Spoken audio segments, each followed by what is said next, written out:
Hello guys, magandang tanghali at Happy New Year. At ngayon guys ay nandito kami sa bahay ng tita ng aming kaibigan.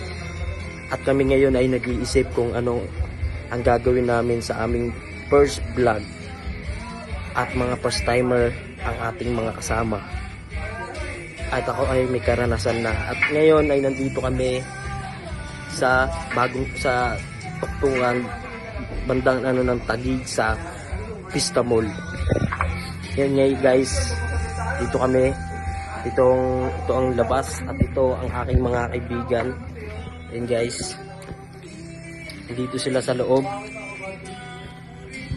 At pasensya na ay makalat ang loob dahil hindi nakapaglinis dahil biglaan dumating din kami dito at sinorpresa namin sila.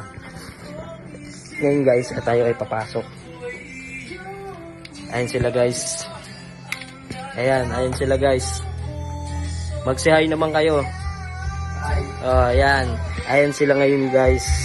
At pasensya na dahil makalat. At ngayon ay tanghali pa lang at di pa nagsisimula ang aming kasiyahan.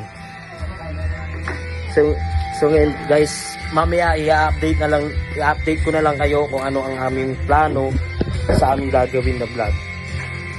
Bye.